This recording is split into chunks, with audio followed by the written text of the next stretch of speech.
Brigade School of Allied Sciences, Department of Optometry. Today we are going to see about the basic structure of eyeball. So in basic structure of eyeball, we will study each part of the eyeball one by one, okay? So I think everyone knows our eyeball is located inside the socket of the both the sockets, okay? So you just imagine that I'm taking the eyeball and putting here, okay? I'm taking the eyeball from the socket and I'm putting here. So I want to start in an easy way, okay? Before going into the contents of the eyeball, I just want to tell you the structures of the eyeball. Like the walls of the eyeball, what are the layers present in the eyeball. In our eyeball, usually 3 layers are present, okay? 3 coats are present. The first is the outer coat of the eyeball. The main function of the outer coat of the eyeball is protection. It is the main function is protection. It is protective in function. And it consists of 2 layers, okay? The one is the sclera and other one is the cornea, okay? So posteriorly, this thing is called as sclera and this one is called as sclera.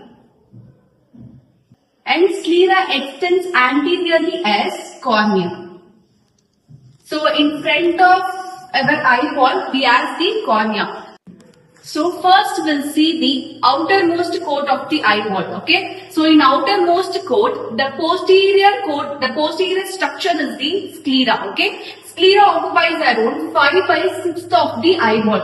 Sclera occupies 5/6 of the eyeball, okay? And it extends anteriorly as cornea, okay? So cornea occupies 1/5 of the eyeball, okay? So our outer coat of the eyeball, actually it is protecting our innermost layers, okay? So its function is protection. So next I am moving into the middle coat of the eyeball, which is highly vascular structure. So the main function of the middle coat is nutrient supply. It is a nutritive coat, okay? So it consists of 3 parts, okay? The one is the choroid, ciliary body and iris.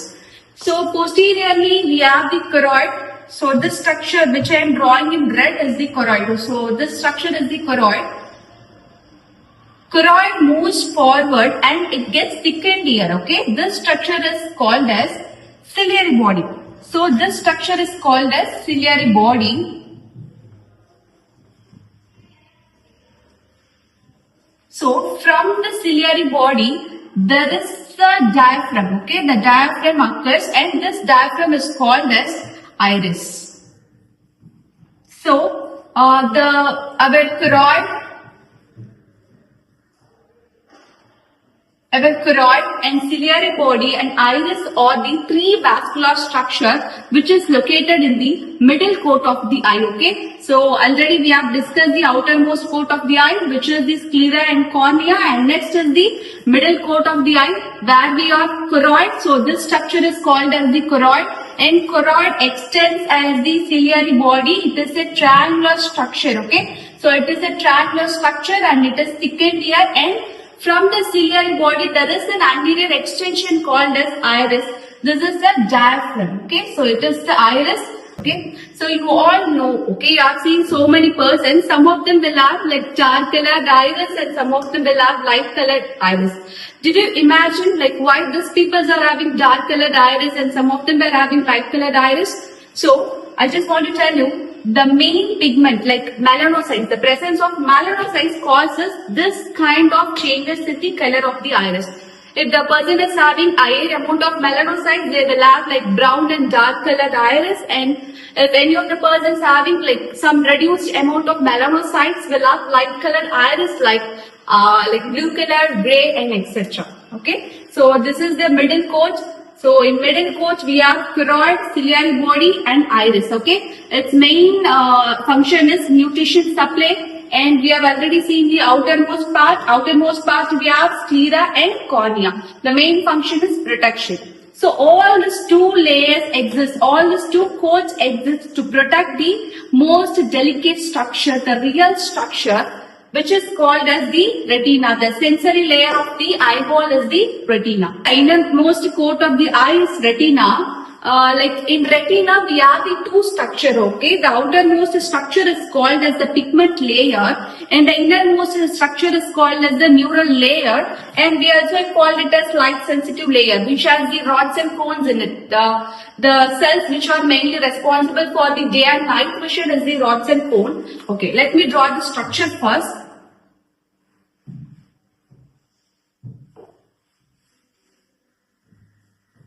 So this is the outermost structure, which is the pigmented layer, okay? So this is the pigmented layer.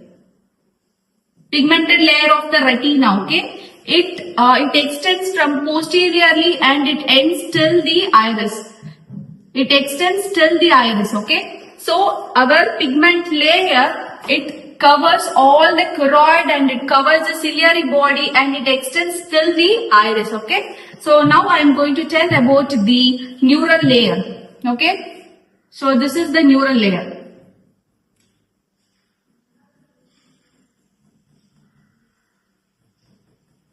So like the pigment layer, the neural layer does not occupies till the iris, okay? It stops somewhere between the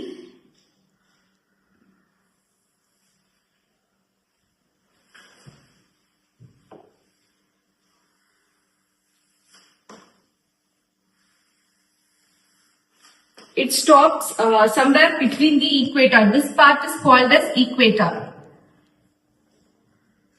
And this is the corneoscleral junction.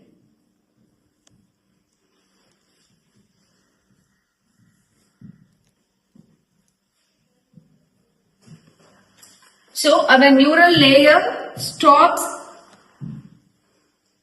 in between the equator and the corneoscleral junction, but the epithelium, the pigment layer continues till the iris, okay? This is the thing I just want to tell in the innermost layer. So you know the innermost coat of the eye as the retina. A retina has two layers. One is the pigment layer and the light sensitive layer. In pigment layer, okay, so the pigment layer continues till the iris, okay, but the neural layer continues only in between the area equator and the corneoscleral junction. It's clear? So the pigment layer continues till the iris, but the neural layer does not go to till the iris. It stops somewhere between the equator and the corneoscleral junction, okay? So in pigment layer, there is no any light sensitive cells are present like rods and cones, okay? In this layer, the neural layer, light sensitive layer there are light sensitive cells are present, which are the rods and cones.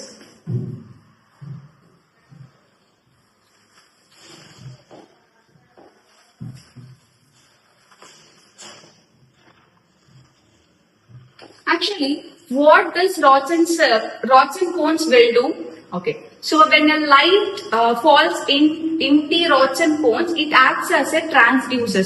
So anyone know about what is meant by transducers? Transducers are nothing but it converts the one type of energy into the other type of energy, okay? So in rods and cones, when the light falls on the rods and cones, the action potential will get activated, okay? So it converts the electromagnetic energy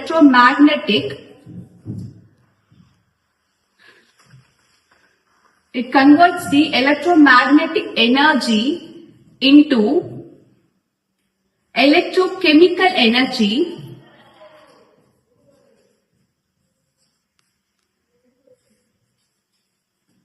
with the help of action potential, okay? So whenever the light comes and falls on the retina, in neural layer, it has rods and cones, okay? This rods and cones will convert the electromagnetic energy into the electrochemical energy, okay? So then the pigment layer present here will absorb the light which is remaining, okay? So if the pigment layer doesn't absorb the light will get scattered, okay, in different meridian, and it will result in the poor vision for the person, okay?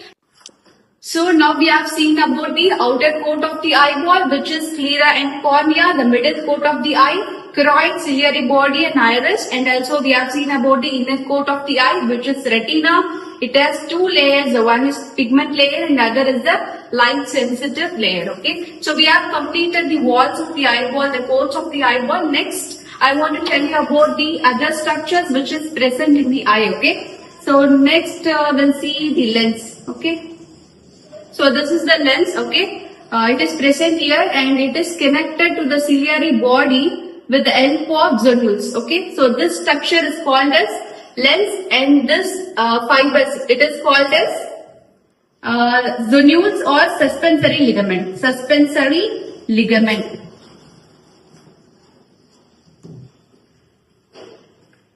And this is the lens. So the main function of the lens is it focuses the light inside the retina. It helps in focusing the light onto the retina. Okay, so this suspensory ligaments acts as elastic fibers. Okay, it moves the lens according to the accommodation. When we are seeing near, the lens shape has to change. So this suspensory ligament acts as an elastic fiber for the lens during focusing the light rays or any objects which we are seeing near, while seeing near. Okay. Next, I want to shift to the other contents which are present inside the eye. Okay. So posterior to the lens, we have a fluid. Posterior to the lens, we have a fluid here. Okay. So this fluid is called as vitreous humor. So posterior to the lens, we have a jelly-like fluid. It is called as vitreous humor. It is called as vitreous humor.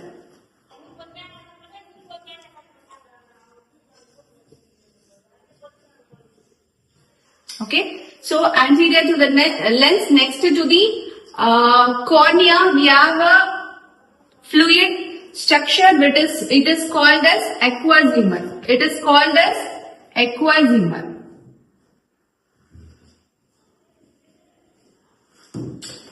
So I will tell the light passage from cornea to the retina in simple. Okay, just note it down. Whenever the light rays coming from infinity, it first enters the cornea.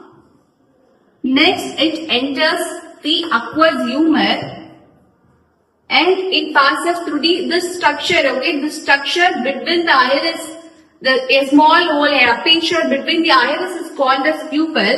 Then it passes via pupil. Then it enters the lens.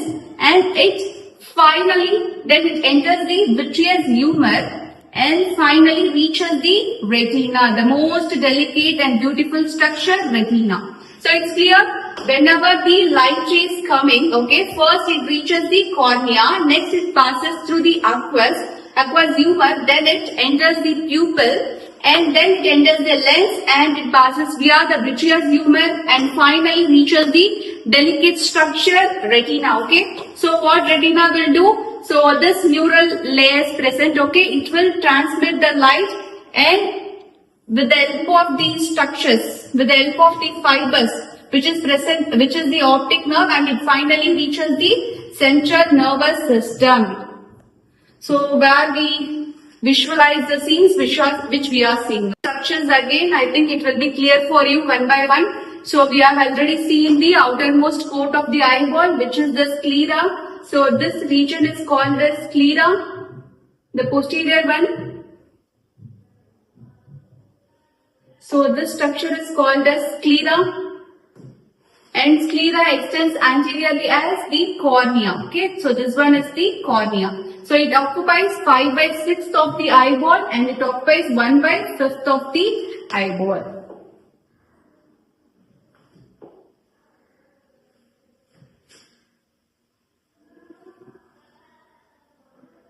So next I am shifting to the middle coat of the eyeball, which is highly vascular coat of the eyeball. So here we have choroid, ciliary body and the iris. Okay, let me draw ciliary body. Ciliary body is the highly vascular in structure, so I am using red. Okay, so this is the ciliary body. So ciliary body extends and it gets thickened here, and it is triangle in shape. So and this part is called as the ciliary body. So this part is called as the ciliary body. So this is the ciliary body and this is the choroid. Ciliary body extends in front as a diaphragm and it has a hole, okay. So this aperture, this hole is called as the pupil. This area is called as pupil. So this region is the pupil.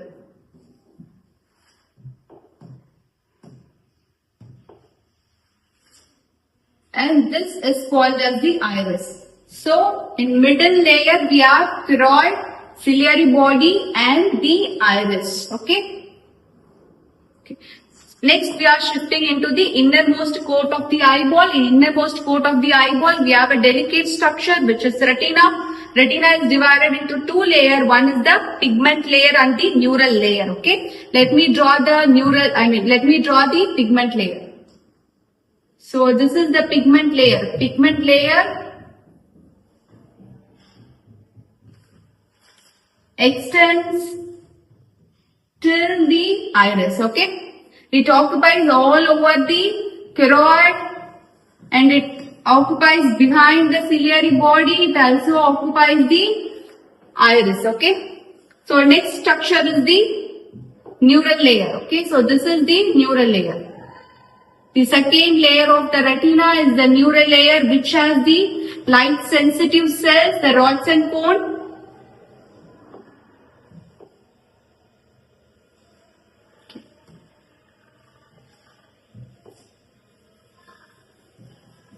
So before that I want to tell you this part is the equator we have already seen and this is the this is the corneoscleral junction. This is the corneal junction which is the equator and our neural layer somehow ends between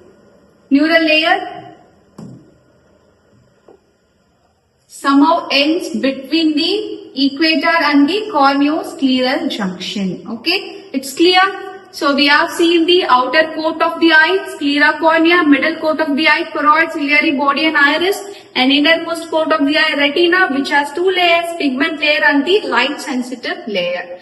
Okay, so next we will see the other contents. Next I am going to draw the lens. Okay, so lens.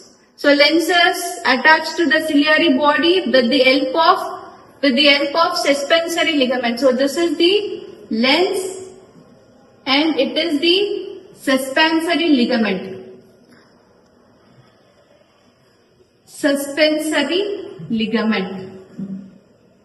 Okay. So next I want to tell you about the two fluids which is present in the eyeball. Anteriorly we